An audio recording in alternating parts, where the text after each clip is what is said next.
Hello guys, आज हम पढ़ने वाले हैं द लास्ट लेसन। जो लास्ट लेसन है उसके जो ऑथर का नाम है वो है अल्फोंसो डॉरेट। क्या नाम है? अल्फोंसो डॉरेट। अब इसके हम कुछ कैरेक्टर्स के नाम देख लेते हैं। किस किस कैरेक्टर की हम इस वीडियो में बात करेंगे, मतलब इस चैप्टर में बात होने वाली है। वो दो मेन कैरेक्टर्स हैं। सबसे पहले M Hemal of France. France एक स्टूडेंट है और एम हेमल कौन है? टीचर। एम हेमल किस चीज के टीचर है? फ्रेंच लैंग्वेज के। किसके टीचर हैं? फ्रेंच लैंग्वेज के। और जो हमारे पास और कौन कौन से कैरेक्टर आते हैं? Black Smith. जो ब्लैक स्मिथ कौन होता है? जो वो लोहा पीटता है, वो ब्लैक स्मिथ कहते हैं, वॉचर। और उसके साथ कुछ ओल्ड विलेजर्स भी थे, जैसे कि ओल्ड हॉजर, फॉर्मर मेयर और फॉर्मर पोस्ट मास्टर। तो कौन कौन से कैरेक्टर्स थे? मेन कैरेक्टर है हमारे पास फ्रांस और एम हेमल। और फिर बाकी के कौन कौन से कैरेक्टर है? Blacksmith, old hosier, former mayor and former postmaster. तो आपको पता चल गया होगा इस चैप्टर में हम किस किस कैरेक्टर की बात करने वाले हैं।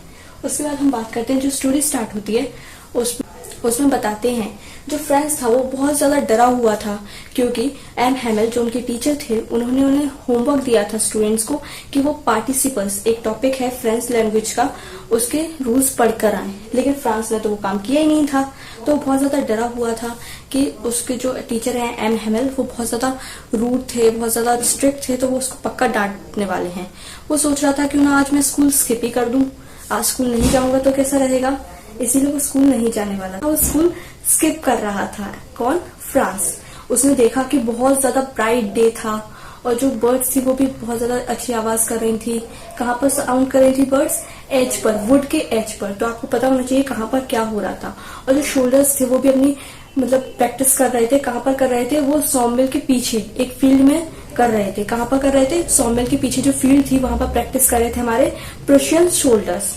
ओके, अब हम बात करते हैं, यहाँ पर मेरे जो चैप्टर्स है वो इन पॉइंट्स के अराउंड है। आप चाहे तो अपनी नोटबुक में एक बार ओवरव्यू के लिए लिख सकते हैं, ये जो पूरा मैंने लिख रखा है, या फिर आप चाहे तो स्क्रीनशॉट ले लीजिए।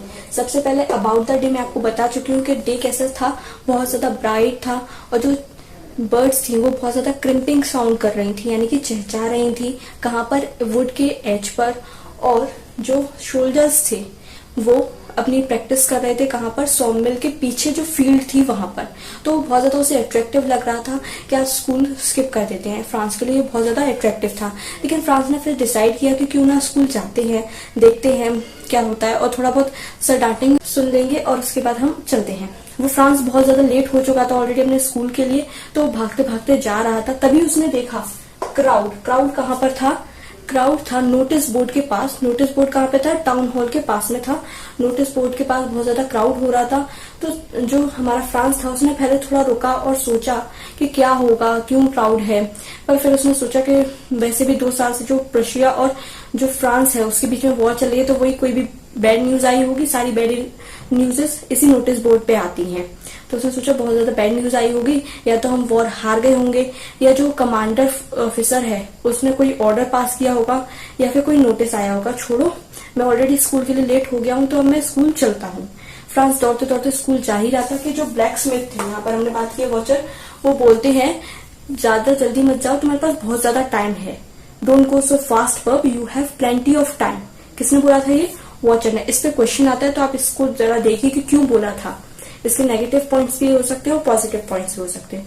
मैं क्वेश्चन आंसर एक नेक्स्ट वीडियो में बताने वाली हूँ, तो आप लोग क्वेश्चन आंसर के लिए बिल्कुल चैनल को सब्सक्राइब कर लें, ताकि आपको जल्दी से जल्दी पता चल सके कि क्वेश्चन आंसर कब आए हैं। चलिए हम आगे कंटिन्यू करते हैं। तो ब्लैक स्मिथ था वो बोलता है कि ज्यादा जल्दी मत जाओ, तुम्हारे पास बहुत ज्यादा टाइम है। फ्रांस को लगता है जो ब्लैक स्मिथ है वो उसका मजाक उड़ा रहा है, इसीलिए वो उसे इग्नोर करते हुए भागते भागते जाता है। फ्रांस जब एम हेमल के गार्डन तक पहुंचता है तो वो बहुत ज्यादा डीप ब्रेथ लेता है, क्योंकि बहुत ज्यादा थक कर आया होता है भागकर, तो वो थक गया होता है। फिर उसने सोचा कि जो वैसे जो साउंड होता था, नॉइज होती थी स्कूल की, वो बहुत ज्यादा रोड तक आती थी, लेकिन आज तो ऐसा लग रहा है जैसे संडे मॉर्निंग हो, सब लोग बिल्कुल एकदम शांत। तो उसने सोचा कि कहीं आज स्कूल का ऑफ तो नहीं है। फिर भी उसने स्कूल में जाना स्टार्ट किया, मतलब स्कूल में गया और उसने सोचा कि जो क्लास में बहुत ज्यादा साउंड हो रहा होगा उसके बीच में वो जाएगा और धीरे से जाके बैठ जाएगा। एम हेमल को पता भी नहीं चलेगा कि वो फ्रांस आज बहुत ज्यादा लेट है। फिर उसने जैसे ही अपनी क्लास का डोर निकाला तो पता चलता है कि बिल्कुल साइलेंस था और जो एम हेमल थे वो अपनी क्लास में घूम रहे थे। जो उनकी आयरन की रूलर थी उसको अपने आर्म्स के अंदर रख के और वो घूमे जा रहे थे। और फिर उन्होंने देखा अरे फ्रांस आ गए, हम तो तुम्हारे बगैर ही क्लास स्टार्ट करने वाले थे। चलो अच्छा है तुम आ गए, अपनी बेंच पे आके बैठ जाओ। फ्रांस को लगा इतने अच्छे से बात कर रहे हैं, बहुत ही ज्यादा सरप्राइजिंग था उसके लिए। और एम की जो ड्रेसअप था वो भी बहुत ज्यादा सरप्राइजिंग था, क्योंकि उन्होंने एक बहुत ही ब्यूटीफुल सा ग्रीन कोट पहन रखा था, फ्रिल शर्ट पहन रखी थी और लिटिल ब्लैक सिल्क की जो कैप थी वो पहन रखी थी, जो वो हमेशा कब पहनते थे, या तो इंस्पेक्शन वाले दिन पहनते थे या फिर जब भी प्राइज डिस्ट्रीब्यूशन का डे होता था तब पहनते थे। उसके लिए बहुत ज्यादा सरप्राइजिंग था क्लास में क्या क्या चीजें सरप्राइज कर रही थी फ्रांस को। इस पे क्वेश्चन आ सकता है, तो ये मैं आपको बता देती हूँ। सबसे पहले तो जो मतलब एम जी का जो भी ड्रेसअप था वो बहुत ज्यादा सरप्राइजिंग था। और साथ में जो एम्प्टी रहती थी बैक बेंचेस क्लासरूम की, उस पे आज विलेजर्स बैठे हुए थे। विलेजर्स कौन कौन? एक तो हमारे पास ओल्ड हॉजर, फॉर्मर मेयर और फॉर्मर पोस्ट मास्टर बैठे हुए थे। उसे बहुत ज्यादा सरप्राइजिंग लगा कि क्यों बैठे हैं ये लोग। और जो ओल्ड हॉजर के बारे में थोड़ा डिस्क्रिप्शन दे रखा है, ये दिया है कि उन्होंने 3 कॉर्नर्ड वाली हैट पहन रखी थी और वो एक ओल्ड प्राइमर लेके आए थे। ओल्ड प्राइमर यानी कि एक मतलब पुरानी फ्रांस लैंग्वेज की बुक थी, वो लेकर आए थे। और उन्होंने उसको ओपन कर रखा था अपनी नी के ऊपर, और उनका जो मोटा वाला स्पेक्टिकल्स थे वो उसके ऊपर रखे हुए थे, और एक थंब था जो एज पे रखा हुआ था। तो ओल्ड हॉजर के बारे में डिस्क्रिप्शन आए तो आप ये सब लिख सकते हैं, ये सारे पॉइंट्स को, ठीक है। तो यही बताया। और फिर उसके बाद उसको बहुत ज्यादा सरप्राइजिंग लग रहा था। एक तो इतने पोलाइट वे में बात करना एम का, ये सब सरप्राइजिंग था। फिर एम बोलते हैं कि मैंने पार्टिसिपल्स का कल होमवर्क दिया था, फ्रांस अपने मतलब पार्टिसिपल्स के बारे में बताओ क्या पढ़ गया। फ्रांस खड़ा हो जाता है और उसको कुछ भी नहीं आता है, तो वो बहुत ज्यादा सैड फील करता है कि मैं काश में पढ़ लेता तो मैं कुछ बता पाता। फिर उसके बाद एम बोलते हैं कि इसमें तुम्हारी गलती नहीं है, तुम्हारे पेरेंट्स की गलती है, क्योंकि वो तुम्हें पढ़ाई को इम्पोर्टेंस देते ही नहीं थे, वो तुम्हें फील्ड पर वर्क करने के लिए बोलते थे। इसमें कहीं ना कहीं मेरी भी गलती है। मैं जब पढ़ाने के टाइम पे क्या करता था, फिशिंग पे जाना होता था तो छुट्टी दे देता था, या फिर पढ़ाने के टाइम पे मैं बोल देता था कि मेरे गार्डन में जाओ और वाटर दे के आओ प्लांट्स को। तो इसमें तुम्हारी गलती नहीं है, हम सबकी गलती है। हमारी आदत हो गई है कि हम हर चीज को कल पे टालते रहते हैं। इसे हम कहते हैं प्रोक्रेस्टिनेशन। प्रोक्रेस्टिनेशन क्या होती है? ह्यूमन की टेंडेंसी होती है कि वो किसी भी चीज को, लर्न करने की चीज को हमेशा कल के ऊपर टाल देता है, कि वो सोचता है हमारे पास बहुत ज्यादा टाइम है और हमारे पास कभी टाइम आता ही नहीं है, उस चीज को हम सीख ही नहीं पाते हैं। ठीक है, अब हम आगे बात करते हैं अबाउट एम के बारे में क्या दे रखा है। तो एम ने क्या पहन रखा था ये दे रखा है, और साथ में दे रखा है कि फ्रांस लैंग्वेज के बहुत ही अच्छे टीचर थे। उन्होंने 40 इयर्स की सर्विस दे रखी थी। क्या कहाँ पर दी थी? एल्सेस और लॉरेन में। एल्सेस और लॉरेन में। अब जो हमारे एम है वो बताते हैं कि बर्लिन से हमारा ऑर्डर आया है, फ्रेंच लैंग्वेज को नहीं पढ़ाएंगे, अब जर्मन को पढ़ाएंगे एल्सेस और लॉरेन में के स्कूल्स में।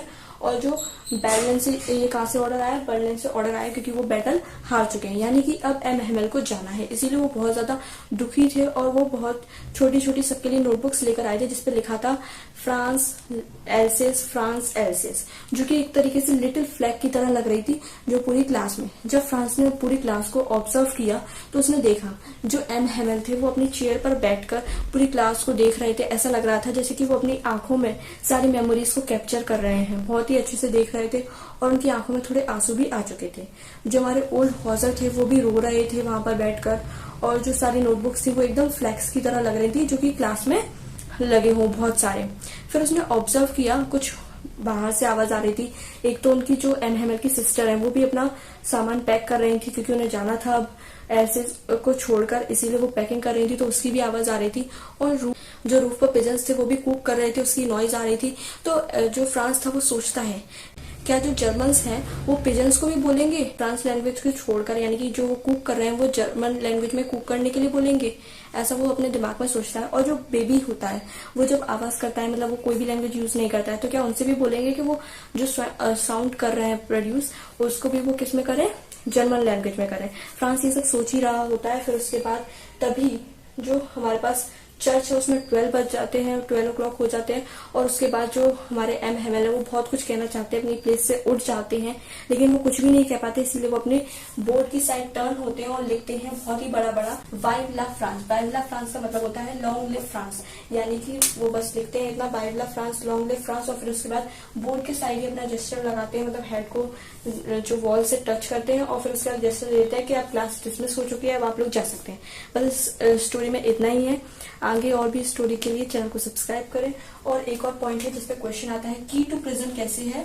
हमारी जो लैंग्वेज होती है वो की टू प्रेजेंट कैसे होती है, इसका आंसर आप मुझे कमेंट सेक्शन में जरूर बताइएगा। Okay, till then stay tuned.